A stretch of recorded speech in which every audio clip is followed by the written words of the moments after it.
Bienvenidos a mi canal, somos Santiago de León Audio, un grupo de artesanos dedicados al sonido de alta fidelidad y esta es la segunda parte del intento de reparación del receiver cuadrafónico Sansui QRX 5001 de 1968-1969, por ahí va la cosa. Si para los fabricantes es una gran dificultad intentar hacer un equipo cuadrafónico, básicamente porque tiene el costo de dos amplificadores estereofónicos juntos, más las unidades de descodificación para los formatos, cuando la música venía en disco y toda la cosa, también representa una dificultad técnica para los entusiastas. La primera es que para montar un equipo cuadrafónico en condiciones necesitamos de un salón cuadrado, no rectangular, de tal manera de que se forme un diamante y en el centro del diamante esté colocado el punto dulce de escucha y en cada esquina un altavoz de rango completo. A diferencia de la instalación de los sistemas de teatro del hogar, donde solemos utilizar dos torres de rango completo al frente y dos satélites pequeños atrás o cuatro satélites con un subwoofer, en un sistema cuadrafónico requerimos de cuatro altavoces de rango completo e iguales. Esto es más complicado por el hecho de que la mayor parte de los receivers cuadrafónicos eran muy pequeños en potencia. El más potente de todos sería el Marantz 4400 de 1974, que proporcionaba 60 vatios eficaces por canal. Más pequeño que él el 4300, más pequeño que él el Pioneer QX949A con 40 vatios eficaces por canal a carga de 8 ohmios, y luego el 747 y luego el resto de los equipos. Este, por ejemplo, entrega unos escasos 15 vatios por canal. Así que no solamente necesitamos cuatro altavoces iguales, que es caro, y además cuatro altavoces de rango completo, nunca podrían ser unos Voxelf, sino que adicionalmente tendrían que ser cuatro altavoces de alta eficiencia, de por lo menos 93 decibeles watt metro, para que consiguiéramos una cantidad razonable de presión sonora. Pero las dificultades no llegan hasta allí. Cuando la música viene grabada en disco, tiene que pasar por una batería de descodificadores que veremos más adelante y no son tratados los cuatro canales igual. Entonces hay canales que quedan con más bajos y otros que quedan con más agudos, con los cuales siempre los controles de tono que traen estos equipos son doble concéntrico. Aquí están los bajos de los canales frontales, los bajos de los canales traseros, los agudos de los canales frontales, los agudos de los canales traseros. Esa calibración es complicada. Para hacer una calibración base, los fabricantes nos ofrecían en aquella oportunidad herramientas como esta. Esto es un disco máster de prueba disponible en cinta magnética que nos permite hacer la calibración correcta de nuestra sala para que los cuatro canales suenen, si no igual, lo más parecido posible. Esta cinta trae música, nos permite hacer la calibración más apropiada posible a nivel amateur para una sala de audio de alta fidelidad con propósito doméstico, y nos requiere de un pequeño esfuerzo para hacer la calibración. Recordemos que en esta época no estaban disponibles ni los ecualizadores inteligentes ni los microprocesadores con proceso digital de señal de audio DSP para asistirnos. Había que hacerlo a mano. La complicación es mayor cuando hay que calibrar desde un disco, porque los discos además requieren la calibración correcta de los descodificadores, ajustar los niveles de la portadora que lleva los segundos programas de audio, etc. ¿Y para qué todo este esfuerzo? Pues ya vamos a ver.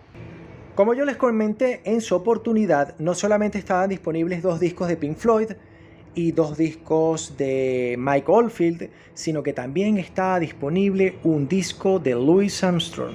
Hay varios, pero por ejemplo este. Un bello disco sin abrir. Esto es una cinta magnética de 1/4 de pulgada en carrete de 7 1/4 de pulgada sin abrir. Esto está a estrenar. ¿Y qué nos falta para oír este disco maravilloso? Un Open Rel. ¿Cuál Open Rel nos falta? Un Open Rel maravilloso, por supuesto. Aquí tenemos una de las piezas más interesantes y más curiosas del audio de alta fidelidad. Esta máquina cuadrafónica de 3 motores tenía originalmente propósito doméstico, frontal de aluminio plateado y tapas de madera a los lados para formar parte de una instalación con un aspecto estético muy clásico. Pero resultó ser un equipo tan maravilloso y tan bien construido, con una ondulación y trémolo, una relación señal-ruido, una separación entre canales tan buena, que fue utilizado en más de un estudio semiprofesional y profesional para grabar música que hemos oído. Este es un equipo fantástico que tiene todas las características técnicas que necesitamos para tener la mejor experiencia. Este no es un equipo cuadrafónico propiamente dicho, este es un equipo de 4 pistas, porque su propósito era semiprofesional al principio. pero podemos reutilizarlo como un equipo cuadrafónico de propósito doméstico, porque finalmente ambas cosas son diferentes en cuanto a la política de venta, pero técnicamente idénticos. Un equipo maravilloso. Miren estos enormes meters para indicar el nivel de grabación. Los cabezales son de Sendust Dulce y la calidad de sonido de esta máquina es simplemente espléndida. Este es un OpenRel que está en un estado inmejorable y la presentación de las tapas de madera en muchos casos se hizo enchapillada en madera, pero estos son de verdadero roble. Un equipo en unas condiciones inmejorables y además en su presentación de lujo. ¿Qué más se puede pedir para oír música? Por ausencia de un repuesto, hemos decidido sustituirlo por una tapa de 2 transistores. Y como esta ha funcionado, la hemos colocado en toda la tarjeta del preamplificador. Aquí estamos. Este preamplificador es raro porque es de 4 canales. Entonces el mismo circuito se repite 4 veces. La señal que es recibida aquí en el control de volumen pasa por estos capacitores de tantalio de 3.3 microfarad por 25 voltios. Los condensadores anaranjados con una pata amarilla. Son amplificados por estas etapas de 2 transistores, ahora etapas de 2 transistores, cuyo transistor de entrada es un NPN de silicio de alta ganancia y bajo ruido, y el otro transistor es solamente de alta ganancia. Hemos cambiado los capacitores de desacople de señal por esas piezas nuevas de 100 microfarad por 25 voltios y la salida se hace con esos condensadores azules de 10 microfarad por 16 voltios. Todo de tantalio y de bajo ruido para conseguir el mejor desempeño de esta etapa, de tal forma de que el ruido de fondo sea inferior a los 5 microvoltios y tengamos un sonido tan limpio como sea posible. Esa es la segunda parte de esta reparación, porque la primera era arreglar las etapas de potencia, como vimos en el capítulo anterior. Les cuento un poquito más acerca de este receiver cuadrafónico, porque justamente la intención de hacerlo de 4 canales lo complica enormemente. Vamos de lo más sencillo a lo más complejo. Lo más sencillo es que tiene una fuente de alimentación de potencia con un solo voltaje para alimentar a 2 etapas de potencia que son cada una estereofónicas para un total de 4 canales. Y esos son estos módulos que están acá. Los podemos apreciar fácilmente porque la tapa que los protege, el blindaje, yo la he retirado. Y miren cómo son después de que las hemos terminado de acomodar. No estaban dañadas, solamente requerían un poquito de servicio. Los transistores de entrada son nuevos, que son los de cápsula negra que están al frente al lado de los capacitores de tantalio de 3.3 micros por 25 voltios. Los 6 capacitores electrolíticos originales que ya estaban derramados y que habían sido sustituidos por piezas usadas en una reparación anterior, ahora son todos nuevos, chinos, pero nuevos. Las resistencias que habían saltado, esas de 27 ohmios colocadas a cada lado y estas de 10 ohm, las hemos cambiado por piezas nuevas de tal manera de que la tarjeta esté en servicio. Noten ustedes que los transistores driver Sony son los originales y están todos buenos. Estos son 2 canales. Y esto que está acá son los otros 2 canales. Noten ustedes que la tarjeta es idéntica y que la reparación ha sido la misma. Los transistores de entrada y los capacitores de entrada, los capacitores de acople, los hemos cambiado por piezas nuevas porque tenía algo de ruido de fondo. Una parte del ruido venía de la etapa de potencia producido por esos componentes y también hemos cambiado el resto de los capacitores por piezas nuevas para que las tarjetas estén en servicio. También cambiamos las resistencias de 27 ohmios y de 10 ohmios que se habían quemado.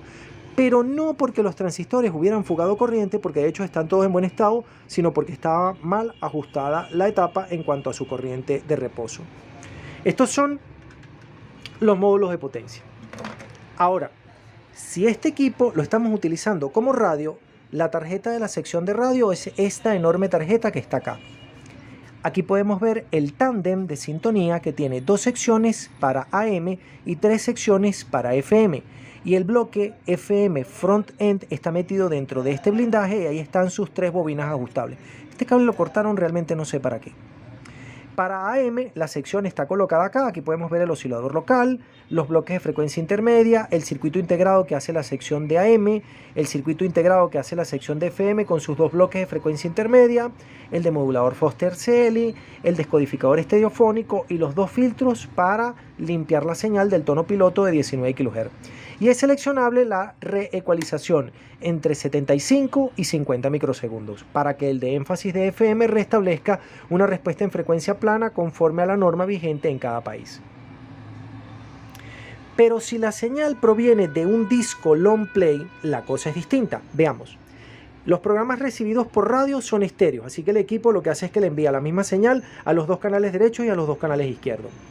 Si nosotros nos conectamos por aquí atrás con los terminales RCA de entrada discreta, la señal discreta, 4 canales ya separados, va directamente al preamplificador que está acá, que está formado por el control de bajos, agudos, balance, volumen, etc. Y luego va a las 2 etapas de potencia, como yo les mostré en el capítulo anterior.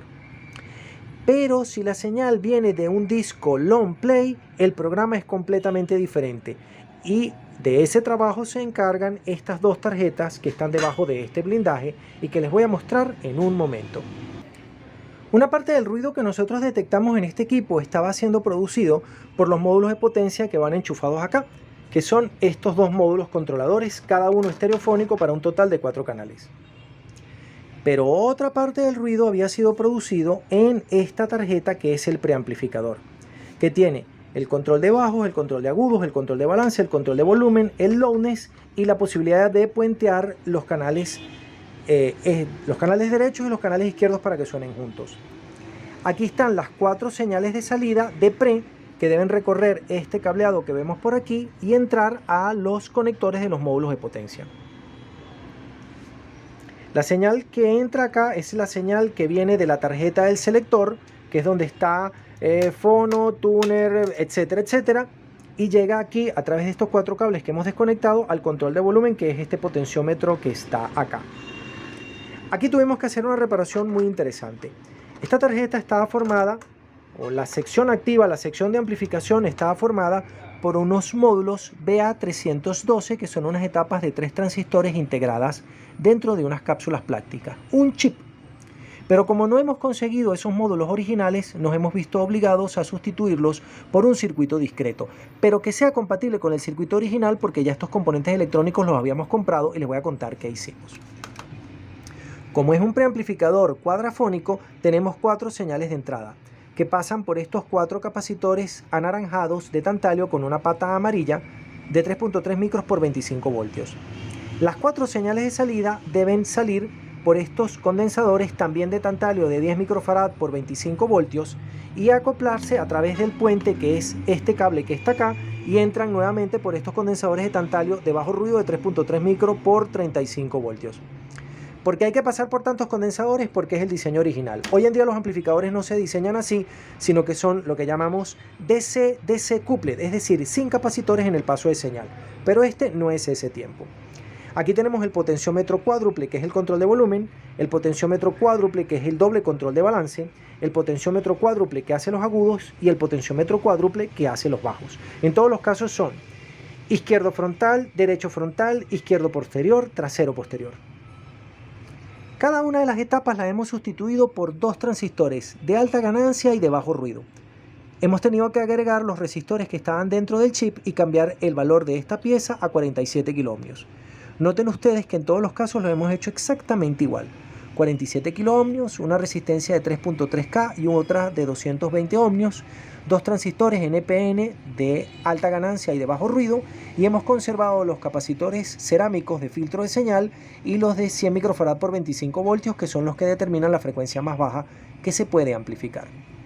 Esto finalmente funciona correctamente y ahora nos permite continuar con nuestra reparación. El próximo fallo que tenemos con este equipo no está en esta tarjeta ni en esta reparación, sino está en que los switches, estos switches pulsantes del selector, no funcionan correctamente y no permiten el correcto paso de señal. Ahora, cuando la señal es discreta, que es lo que quería comentarles, pasa directamente de los terminales RCA a esta tarjeta a través de este selector, y de esta tarjeta va a los módulos de potencia y los módulos de potencia va a los terminales de speaker y se ha acabado el problema. Pero cuando nosotros queremos oír un disco long play que ha sido codificado en 4 canales, hay que descodificar los 2 surcos, o mejor dicho, las 2 caras del surco que tiene el disco para obtener los 4 canales nuevamente. Las fuentes de audio disponibles hoy en día, como los CD players, los decks de cassette, los reproductores de streaming y muchos OpenRel, son estereofónicos. Pero en aquella época estaban disponibles también los equipos de 4 canales. Los equipos de 4 pistas domésticos son cuadrafónicos, porque su intención es reproducir música que había sido grabada en ese sistema. A esos equipos les salen 4 cables RCA para playback, que son derecho frontal, izquierdo frontal, derecho posterior e izquierdo posterior. Y aquí hay 4 terminales RCA para conectarlos. Eso iría directamente a la tarjeta del selector que está acá, iría directamente al preamplificador, al control de volumen, y esos 4 cables se dirigirían a estos 4 módulos de potencia. Aquí están las tarjetas controladoras de los 4 módulos. Aquí podemos ver la señal de entrada del canal derecho frontal, derecho posterior e izquierdo posterior. Pero muchas veces la gente podía comprar su música en long play. Y al comprarla en long play, el long play debía tener codificadas sobre las 2 partes del surco, las 2 caras del surco del disco, los 4 canales. No hubo una sola tecnología para hacer esa codificación. En realidad hubo muchas tecnologías distintas. Aquí podemos ver 2. El sistema QS, el sistema SQ, y creo que había otro que era el SQ Varimatrix. No sé si esta máquina lo pueda descodificar. En cualquier caso se necesita una tarjeta descodificadora. Y aquí están las tarjetas descodificadoras. Les muestro la primera. Esta es una tarjeta descodificadora para uno de los formatos cuadrafónicos que era utilizado en aquella época, porque hubo varios formatos. Aquí podemos darnos cuenta de que este circuito integrado fabricado por Hitachi, el HA1327, es para descodificar el sistema QS. Y aquí tenemos el otro circuito integrado también fabricado por Hitachi que permite completar la descodificación. Aquí tenemos los potenciómetros que ajustan la separación entre canales para que consigamos la imagen cuadrafónica, no estereofónica, más correcta. Como se darán cuenta, es una tarjeta tremendamente compleja. Pero como este no es el único sistema que este receiver debe poder descodificar, aquí tenemos otra tarjeta descodificadora. Y esta otra tarjeta descodificadora, noten ustedes que va montado en unos plugs que recuerdan mucho al bus S100 de las primeras computadoras IBM PC compatible. Este es un sistema más sencillo. Dense cuenta que ha sido completamente implementado con transistores discretos. Aquí podemos ver la descodificación de 2 canales, aquí podemos ver la descodificación de los otros 2 canales, noten que los 2 circuitos son perfectamente simétricos, y aquí podemos ver la matriz que hace la variación de la descodificación, y esta tarjeta no es ajustable. Noten ustedes que esto es más complejo que todo lo que hemos visto antes, y aquí es donde está el problema de los receivers cuadrafónicos. Un receiver cuadrafónico es muchísimo más complejo que el resto de los equipos que hemos visto en este canal. Antes les había mostrado, y tengo un video dedicado a él, al receiver cuadrafónico Pioneer QX949 1974, su versión A, que sí es capaz de descodificar los 4 formatos, que son modulado en alta frecuencia para disco long play, el sistema SQ, el sistema QS y el sistema QS Varimatrix de Sansui, que logra ligeramente una mejor separación entre canales. Pequeña equivocación. CD4 no es discrete. Discrete simplemente son las entradas discretas y no vienen nunca de un disco, sino que son la entrada en cinta. CD4 es una técnica sofisticada que no voy a explicar aquí, en la que se modula en alta frecuencia la diferencia estereofónica entre los canales, por ejemplo, frontal derecho y trasero derecho. Y requiere de una descodificación compleja, pero se pueden conseguir los 4 canales perfectamente separados. Y esa es la tarjeta, la tercera y última tarjeta descodificadora de un soporte o de un formato cuadrafónico para los discos long play. Y se las puedo mostrar aquí.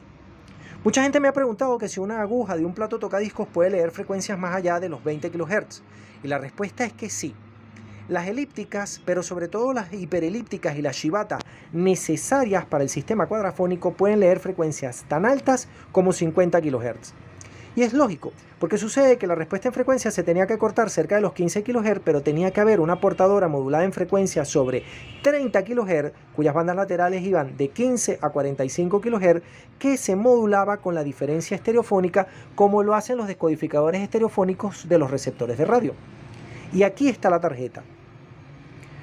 No sé exactamente cómo funciona, no me voy a poner a detallarla, o sea, no sé cómo funciona esta en particular, pero podemos ver el bloque de filtros pasabajo que vienen metidos en unas cápsulas especiales porque no deben ser ajustados, como los filtros pasabajo para la sección de FM estéreo MPX, porque funcionan muy parecido, y aquí está ajustado el nivel de la portadora, el nivel de separación, la descodificación.